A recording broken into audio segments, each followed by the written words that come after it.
Hi, join us next at the Shamrock Quilt Studio and we'll talk about what we've accomplished this week on our applique project, Miss Kelly. We'll see you in a minute.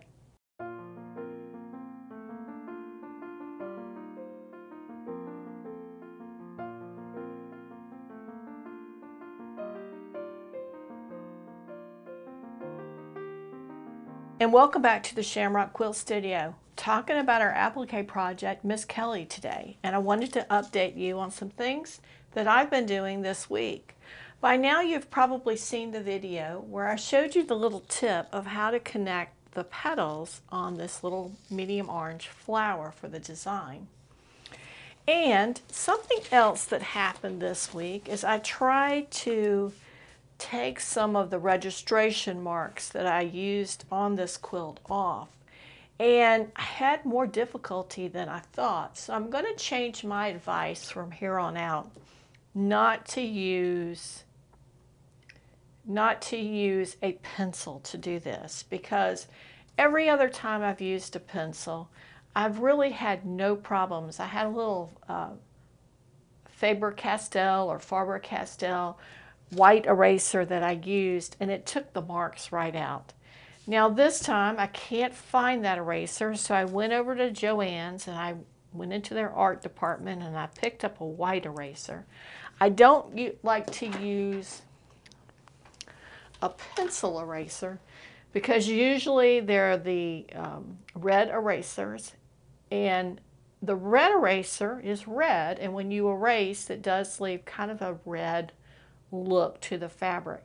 The other thing is usually these erasers on these pencils are so old and so dried they're not going to erase anything anyway.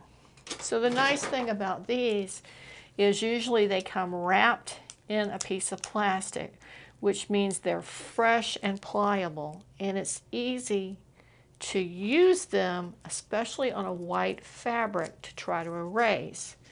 But when I tried, it got a little lighter, but it's not all coming out. So I think I'm going to make a trip to the art store or keep my eye out for the brand that I had used before to see that if that's what's causing this. It could simply be that the graphite in this pencil was so much softer that it's just not going to come out.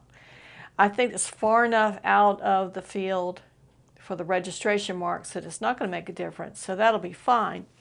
Now the issue is that on some of these areas when we first started, I put a small mark near the design of the fabric, and that's where our big problem is going to be trying to get that mark out. And so far I'm not having a whole lot of luck. The good thing is they're really small, and I think in the scheme of things, by the time this is done, you're probably not going to notice it. But I know it's there, and I know you, if it were your project, you would know it's there too. So I'm going to keep working on that from time to time. And something that, let's see if I can find anything, something that I learned years and years ago working in an environment where we worked with architects and engineers who at the time used a lot of pencils and a lot of erasers, is they had something called an eraser shield.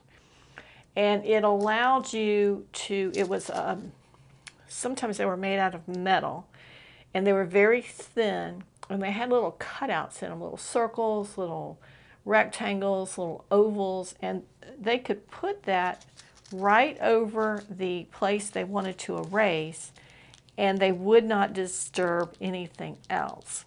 So I'm going to see if I can come up with one of those or something similar that I could use, so that when I'm trying to erase these, at least I'm not damaging the fibers anywhere else, because that's the real damage, is you don't want to damage the fabric trying to get a mark off. It'd be better just to leave it on there. Okay, so that's where we are with that, and just pulling this out briefly so you could see where we are.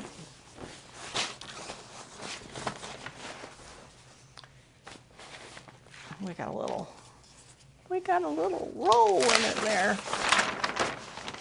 Okay, so I got the comb on the birds. I've got the beak in place, but the little tip needs to just be sewn on, which would probably take me like 5 minutes to do. Just haven't sat down to do it. I need to replace this flower here, and then I need to mark and pin these flowers into place, or it's roughly where they go. And then there are some, I don't know, we're just kind of guessing at this point, some leaves here that go on as well. And then there's 3 leaves here. So that's going to be the next step. That might even have been the next step in the last video. Honestly, I don't remember. But that's where we are, and that's where we're going.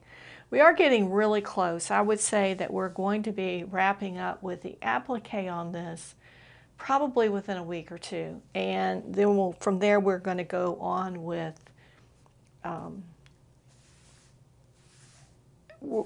excuse me, I'm just trying to kind of think as I go. Once we get all the applique pieces on, then we're going to press this well. We're going to use a little bit of steam and press it so that we get most of the wrinkles out so we can mark it for hand quilting, because we are going to mark it in a grid. I think that after thinking about this a while, I used that ruler and now I can't find it. A 1-inch grid is going to be way too small.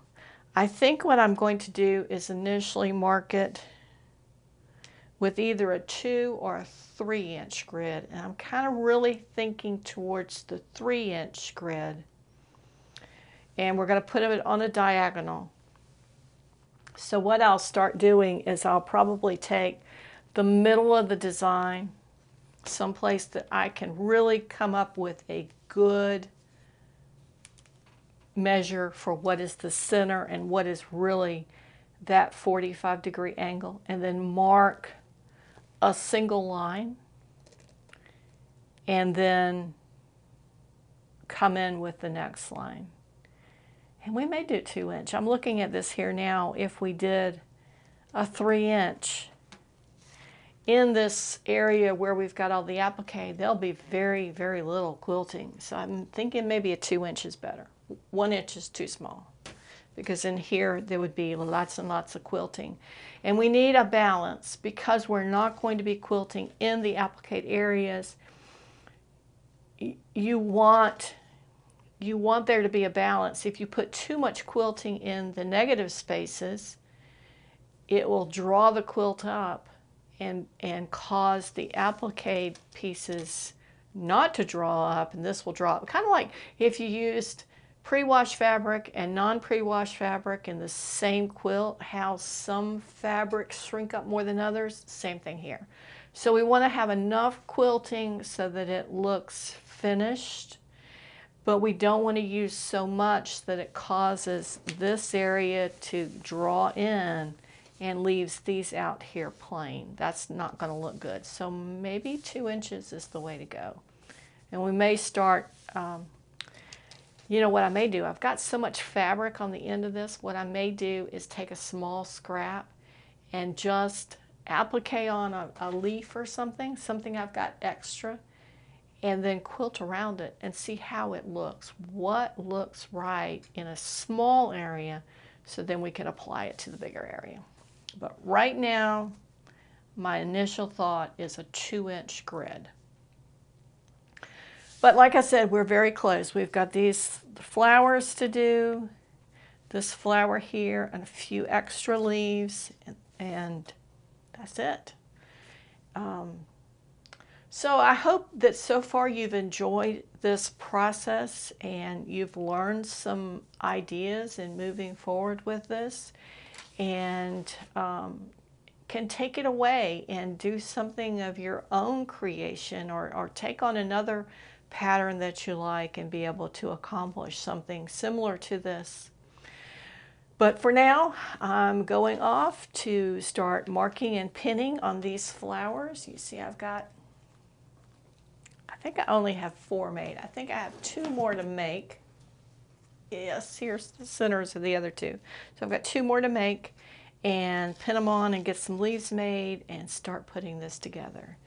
And I'm hoping that the next time you join us here for an update, we've got most, if not all of these things put on, and we are to a point where we can enjoy the full design and what it looks like in fabric. Thanks so much for joining us. If you like this video, give us a thumbs up. And if you'd like to see other videos in this, I would encourage you to subscribe to our channel. That always helps us to get more views and the more subscribers we have, the more people we're able to reach. Have a great day, and we'll see you next time in the Shamrock Quilt Studio.